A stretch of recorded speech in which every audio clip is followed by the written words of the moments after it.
As long as you see your parents as parents, you're going to always see yourself as the child. It's not helpful to blame them, but it is possible to hold them accountable for how they treat you moving forward. There's a big difference, and that distinction can help you understand what that relationship will look like with them moving into the future.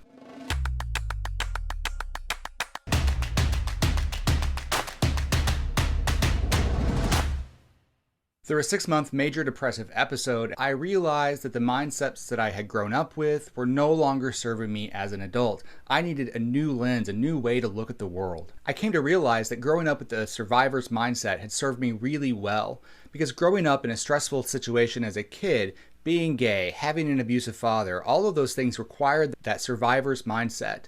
But that mindset was no longer serving me as an adult. I needed something different. I needed a new way to see the world. Because a survivor's mindset is all about surviving the situation. But once you're out of that situation, when you want meaning and joy and purpose in your life, the survivor's mindset doesn't serve that. As a kid, I was living to escape. But as an adult, I was asking the question, what am I living for now? A survivor's mindset isn't one that leads to personal freedom. That experience of being fully yourself and fully alive and a fully expressed version of who you want to be. A survivor's mindset, at least mine, was keeping me small. It was depriving me of joy. It was depriving me of meaning. It was a defense mechanism that held me back in order to keep me safe. When you get out of that survivor's mindset, new things become possible for you. You start standing up for yourself. You start demanding what you want out of life. You start asking for what you need and you want in order to feel better and feel more alive and take up all of the space that is due to you in this world. To create that life, I started to untangle the mindsets that were holding me back. And I realized that those mindsets could be split into 3 different categories. The first one was self. Understanding how my history is influencing how I'm showing up in the world. How is what happened then impacting who I am now? The second thing was strategy. What are those things that I'm doing day to day that are holding me back? What are those things that I'm doing that no longer serve me, that are just habits that were meant to protect me but are no longer useful for me? And the third was social.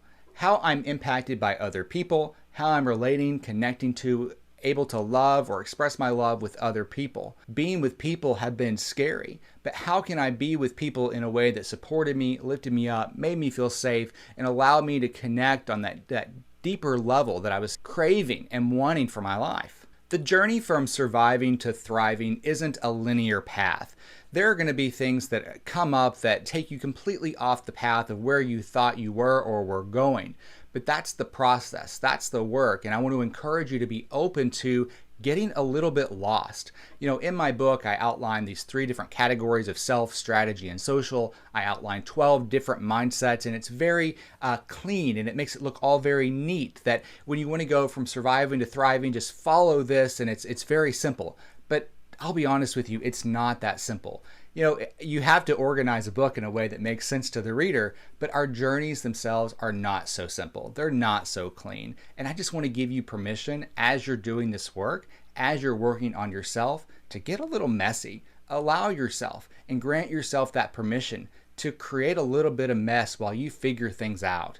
If you're in a spot now where you're having a hard time figuring it out, give yourself a little grace.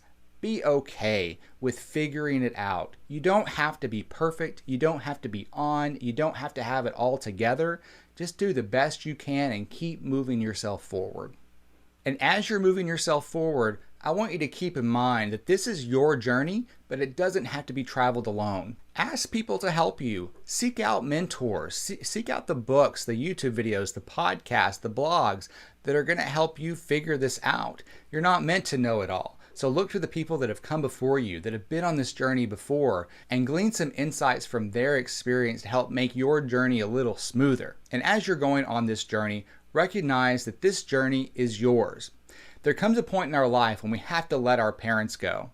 And I think there's a tendency when you're doing the personal development work, especially in therapy, to blame everything on your parents. And I want you to know that I have certainly been there. I am guilty as charged of that blaming.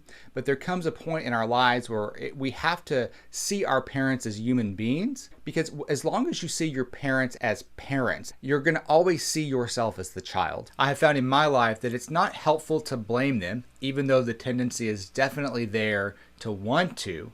But it is possible to hold them accountable for how they treat you moving forward. There's a big difference, and that distinction can help you understand what that relationship will look like with them moving into the future. Your life is your responsibility. You have to take responsibility for it and move yourself forward. Be responsible for the future that you want to create for yourself.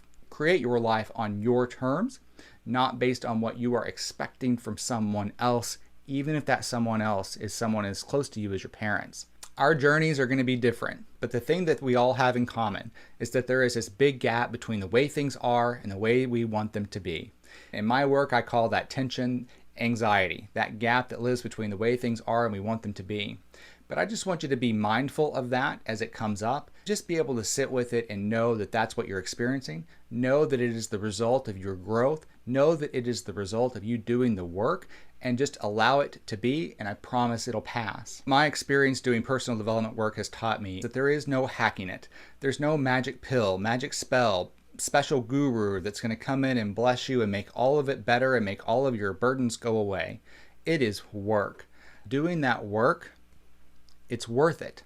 Your life is absolutely worth that work. You get one life. This is your one life. It's not a video game. It's not like when you die, you can just unplug the machine and start over. New game. This doesn't work that way. This is your one chance. So I think it's worth putting in the work to make it the very best possible experience. Know that you're going to face setbacks. Know that you're going to have bad days. Know that sometimes you're going to slide. Sometimes you're going to forget to do that thing that you know makes you feel better. Sometimes you're going to do things that you know make you feel bad. Just know that it's going to happen. Show yourself some grace and just keep moving forward. Tomorrow's a new day. Living a full, authentic life is a great gift, and one that is worthy of the effort that it's going to require to get there. And as you find things in one area of your life that need some attention, you're surely to find something in another area of your life as soon as you think you've resolved it all. But continue the work. Keep doing the work, because this is your one life, and your life is absolutely worth it.